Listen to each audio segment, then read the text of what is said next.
Off the ball. This is News Talk.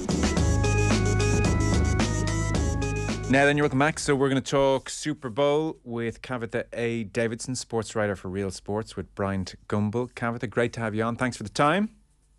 Hello. So, Kansas City Chiefs are Super Bowl champions once again. Patrick Mahomes, much like the Kansas City Chiefs, a second Super Bowl after 3 appearances of late. They beat the Philadelphia Eagles 38 points to 35 in very dramatic fashion. I guess a talking point to start with is how they won the game. So it was 35 points apiece in the fourth. James Bradbury holds Smith-Schuster, and Bradbury, to his credit, came out very honestly afterwards and says, it was a holding. I tugged his jersey. I was hoping that they would let it slide. They didn't let it slide, and Kansas ran down the clock, kicked the 3 points, made off with the Super Bowl. In many, many instances, this Bradbury hold on Smith-Schuster, it would have been let slide. Yeah, absolutely. I think that this is one of the frustrations about the NFL, and I'm sure with many other sports where we see referees making a huge impact on the game.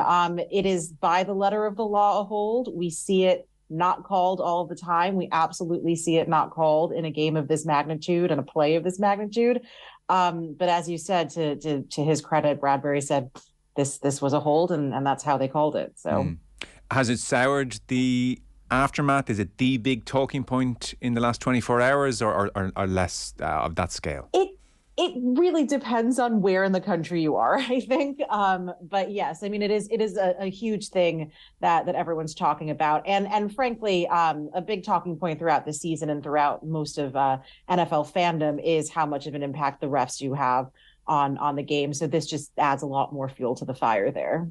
Up until that point, rather, at 35 points apiece, deep into the fourth quarter, we're talking about a classic Super Bowl. Oh, absolutely. I mean, this is another talking point that you'll hear bandied about a whole lot, which is this is only the second time a team has come back from being down 10 points at the half. The first being the very famous Patriots comeback against the Cardinals when they were down 28-3. So this was shaping up already to be one of the best games that we've seen of late. And frankly, this sounds very privileged, but as somebody who has been to quite a few Super Bowls, the game doesn't always live up to the hype. And this one absolutely did. And what was so good about it? So the scoreline suggests it's close and nip and tuck, and you have the comeback element, which is always kind of thrilling to watch. But in terms of quality? I think you see a lot of small things, a lot of big things for sure. I mean, obviously, a hold call that changes the tenor of the game is huge. Patrick Mahomes going down, when we already knew that he was not playing at full strength on that ankle, and going down before the half, where he's writhing in pain on the sideline there, and manages to come back and be kind of mobile. Actually, he didn't seem as hindered as you would think that he was. He had to make a couple of big plays with his feet. He had to scramble. There was one very long run that he made for a first down that was really impactful. And then some of the smaller things, getting your toe just in line before getting out of bounds. Chris Jones on the defensive line for the Chiefs. I'll say that I completely called this wrong. I thought that the Eagles were going to win on the prowess of their defense, and it was the Chiefs defense that really impressed me last night. On Mahomes, because even in advance of the game, the endless build-up, which goes on for 28 hours of TV broadcasting, and so, it's a lot. I mean, you guys lean into it. In fairness, you do lean into it. But one of the 4,385 reporters that I saw feeding into the studio in advance was saying that Mahomes, he often likes to take the ball and maybe drift off to the left and lean back on that right foot, the injured right ankle, and throw the ball, and had done that for the first time in practice on maybe the Wednesday, and then they were very happy with them. So, that moment where he looks to have injured himself in the tackle and he gets up and he can hardly walk just before half time, it looks like all bets are off. Do we know what kind of treatment he had, how touch and go it was, and which pain he was or wasn't in? He looked like he was in a lot of pain. I think a lot of the times we see players try and kind of mask how much pain that they're in, but he was literally buckled over on the sideline going into the half. We don't know exactly what treatment he had, all indications are going to be at the very least a cortisone shot, probably some Toradol in there, anything to kind of get him through, the next half hour of football essentially to play. But it seems to have worked. We'll see what the after effects of that are, which is always my concern. But this is the NFL. Yes. You mentioned that incredible run he made in the fourth quarter. It wasn't that it was at lightning speed or he weaved and dodged. It was a pretty straight run. But I suspect you, like me, just grimaced as you watched him run when you know what he's putting that ankle through. You're holding your breath for sure. And as you said, it wasn't the smoothest run, and it couldn't have been expected to be that smooth.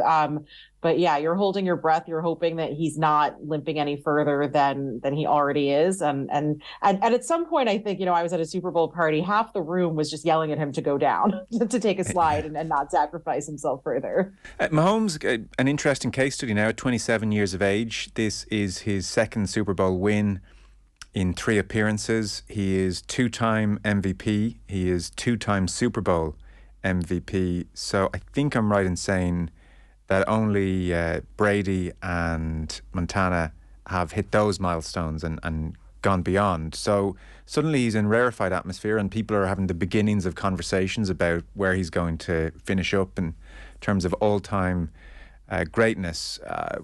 What would you tell us about Mahomes? Because people initially saw him as like a running quarterback, but the game has changed so much in some respects. He's kind of middle of the road in that regard now. Yeah, it's funny because Patrick Mahomes was initially thought as a dual threat quarterback, and now he's seen as a really creative passer, and that's kind of his bread and butter, because we have Jalen Hurts, which we saw in full display yesterday with 3 rushing touchdowns himself, and we've obviously seen this with Lamar Jackson and a lot of other quarterbacks who are far and beyond on their feet. But it's really interesting to see what Patrick Mahomes has been able to do in a short time. As you mentioned, he's in very rarefied air whenever you start throwing around Brady and Montana. And unfortunately, we've had, I say unfortunately because I am a Giants fan, but unfortunately, we have had such outsized success by the last dynasty we saw in the Patriots, that 3 Super Bowl appearances in 4 years, 2 wins in the last 3, that is as close to a dynasty as we're probably going to see in the post Brady and post Patriots era. We talk about only one black quarterback in Warren Moon being in the Hall of Fame. I think we're probably looking at least the second in real time right now. Yes, and some of these things are subjective. Like Brady's numbers are so freakish and probably just unrepeatable that subjective arguments will come into it. So for Mahomes to bust his ankle in front of the world and then make the run in the fourth and do these kind of heroic things, that adds to the lore of, I guess, the argument you might make on his behalf. Yeah, we do love the we love the dramatic story for sure, and there are a couple of really famous instances in American sports history. Michael Jordan in the flu game is a really big one. If you're a Knicks fan, Willis Reed playing in the NBA Finals on basically half a leg, and leading the Knicks to a championship there. I think that this ranks up there for sure. It adds to the mystique, if you will. And we don't really use that word a lot in football in a non-Patriots and non-Brady sense. So it's a little bit refreshing to see that now. It is really interesting, Kavitha. I think goal sports at the moment are just changing so quickly, be it communications and just sports science being harnessed and tactical acumen and data and you name it. Sports are changing uber fast at the moment. But it is amazing to think that Mahomes, when he was compared to Brady, who'd sit in the pocket and throw those passes, was, oh my God, have you seen this guy move? And now he's like old granddad there throwing the passes himself. Well, exactly, right. And that does show you how quickly the game has evolved. It also shows you that, especially with salary cap restrictions, we can't just have quarterbacks like Patrick Mahomes waiting on the bench for a couple of years until he finds his game. The game that he has, the game that these quarterbacks have, is pretty much the game that they're going to have to bring to the table. And he's managed to evolve with it. You mentioned Mahomes and his stature as a black face in the midst of this incredibly white position.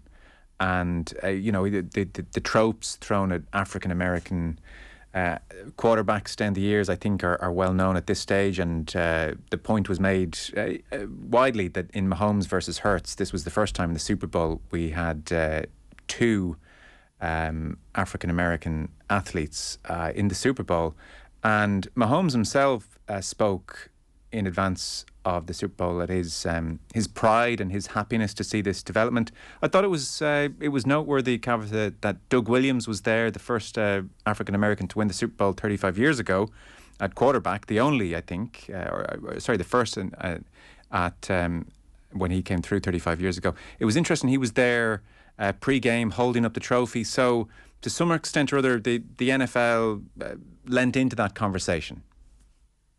Yeah, I mean, the NFL is very good at banking on positive PR whenever it can. Okay. And this is absolutely an instance in which it did. I mean, this doesn't take anything away from Jalen Hurts or Patrick Mahomes. These are two incredible athletes who have overcome a lot. Patrick Mahomes, was told that he should go into baseball, which is, Patrick Mahomes Sr., his father, is an MLB player. So he was told that he should go into baseball. Jalen Hurts was asked multiple times before he was drafted if he would consider switching positions, which is a common thing that Black quarterbacks have had to deal with in the last several decades. But you're also talking about teams here that do have this legacy. It was really interesting to watch this last night in the lens of somebody who grew up watching Donovan McNabb under center for the Philadelphia Eagles. This is unfortunately a conversation that we have to have. But again, not to take anything away from these two quarterbacks, in my opinion, this is not a reflection that things are better in the NFL or suddenly executives and scouts are less racist or thinking about quarterbacks in a different way. I think the phrase that I used when I was asked about this yesterday was this has been an evolution of necessity. For a lot of reasons, the game has evolved, and the quarterbacks that happen to possess these dual threats and possess the skills that are more meaningful in today's game, they happen to be Black. And I think that, the NFL is also a copycat league. So when you started to see success with a Lamar Jackson or with a Patrick Mahomes, then you started to see more, and you will continue to see more teams drafting Black quarterbacks and allowing them to actually play that position. Yes. And perhaps a point which really underlines your argument is that, 2 decades after the Rooney Rule, we're still nowhere on that front. And that's where the necessity point is exposed. That's where the shift has kind of taken place, right? The common argument against Black quarterbacks was that the quarterback position is a position of intellect and IQ and leadership and all of these things. And that's both whether they had the on-field tactical ability and the ability to galvanize a locker room of mostly Black players, but a locker room under their leadership. And obviously we've seen that Black quarterbacks can do that. A lot of those arguments have now shifted in a very soft way against Black head coaches. And we've basically plateaued since the Rooney Rule has been instituted on seeing any progress on that front. So I do think that will be the next frontier. It's been a topic of conversation for now decades, and it's a little bit frustrating that we are still talking about this. Sure. We saw on the sideline offensive coordinator for the Kansas City Chiefs, Eric Bieniemy, who for years has been thought should have been a head coach already. But I do also want to point out that on the Philadelphia Eagles side, there is an assistant coach named Autumn Lockwood, who yesterday became the first Black woman to coach in a Super Bowl. So I did want to give her some appreciation there. As a final question on the game itself, are we now then, if Kansas and Mahomes, for instance, but if I guess they're interlinked, if they don't win another Super Bowl, we do regard them as one of the great teams, or no? I think absolutely. Again, 3 Super Bowl appearances in 4 years, 2 wins in 3. We can't compare these to the Brady number of championships, the Patriots. We just don't see this kind of this kind of thing in football a lot. We see a lot of stratification, and parity is really the word that the league would like me to use. But I think that this is absolutely this is a team we'll remember for a very long time. So Brady and the Patriots have ruined things, really. I mean, they've skewed our perspective on what constitutes a dynasty in the NFL, I think. Because golf has this problem post Tiger Woods. People do great things, and we sit there with our arms crossed and say, "Well, Rory McIlroy." Tennis with Serena and the big three. If somebody doesn't win 20 majors, it's like, who are they? It's what are you even doing here? Andy Murray has had a fantastic career. He's not retired yet, but he also happened to play against the big three. So. Yeah, it's really interesting how it seemed to happen in similar period as well. Obviously, the burning question people who didn't see last night will ask: was the halftime show good? It was. I mean, I love Rihanna. It was a great halftime show. It is nowhere near the best halftime show I've ever seen. But I think that everybody's topic of conversation was less about the actual show and more about her eventual announcement that she is now pregnant again. I know. I mean, it was an interesting one because I think for most people the first portion of the halftime show was just ruined or by the distractive questions. Is she pregnant? She must be. And it was the only thing everybody was mentioning at the party I was at, and I was just like, can we just wait and see? I was kind of hoping she would just bring some guest out, probably Jay-Z, just so everyone could stop talking about whether she was pregnant or not. I was also holding out for maybe Tom Holland coming out during Umbrella because that would have been amazing, but alas. Yeah, quite unusual not to have guests. I mean, I thought it was fine, a touch underwhelming, until the finale where she just kept going up and up in the air. At that stage I was sort of gripping the side of the couch with vertigo. There was one angle where the camera swooped, but it looked like her platform was swooping, and I think everybody in the country gasped when they saw that. Yeah. Well, look, it's important we settle the important issues like that here. Thank you so much, Kavitha. Much appreciated. Thank you. That's Kavitha A. Davidson, who was a sports writer for Real Sports with Bryant Gumbel. Off the ball on News Talk.